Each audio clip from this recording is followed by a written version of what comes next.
High, আমি স্বাগত, একজন কর্পোরেট এমপ্লয়ি। তো আজ আমি তোমাদের সাথে আমার ফার্স্ট ইন্টারভিউর এক্সপিরিয়েন্স শেয়ার করব। সময়টা ছিল কোভিডের টাইম ইন 2020, যেখানে জবের খুবই ক্রাইসিস ছিল, people were not getting good jobs and all. তো আমি অনেকগুলো জবের অ্যাপ্লাই করেছিলাম, finally I got a interview call. আর যেখানে আমাকে ফার্স্ট কোয়েশ্চেন জিজ্ঞেস করা হয়েছিল যে Swagata, are you comfortable in English? তো আমি খুবই কনফিডেন্টের সাথে বলে দিয়েছিলাম হ্যাঁ আমি কমফোর্টেবল ইংলিশে, I am comfortable in English. তো তারপরে আমাকে সেকেন্ড কোয়েশ্চেন করা হয় যে great, tell me about Kolkata.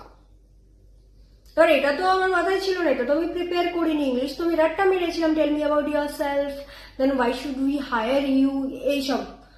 আর এটা আমার জন্য completely out of box question ছিল, আর আমি কমপ্লিটলি ব্ল্যাঙ্ক হয়ে গেছিলাম। মানে 10 সেকেন্ডের জন্য একদম চুপ। আর এদিক থেকে আওয়াজ আছে, hello are you there, I disconnected the call প্রেসারে। মানে ওরা রিজেক্ট করার আগে আমি নিজেকেই রিজেক্ট করে দিয়েছিলাম, মানে এরকম একটা ব্যাপার। আমার এখনো কখনো কখনো হাসি পায় আর খুব লজ্জাও পায় সেই ব্যাপারে, বাট ওই সেম কোম্পানিতেই আমি আবার কিছুদিন পরে ইন্টারভিউ দিই and I got the job.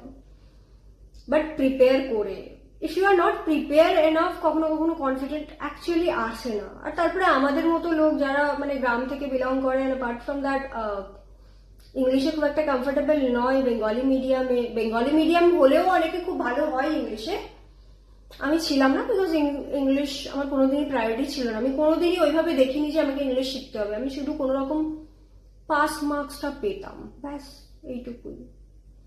তো তুমিও যদি কর্পোরেটে নিজের কেরিয়ার স্টার্ট করতে চাও, আই সাজেস্ট কি এখন থেকে ইংলিশে লিসনিং, রিডিং, রাইটিং এগুলো স্টার্ট করো and start applying for jobs.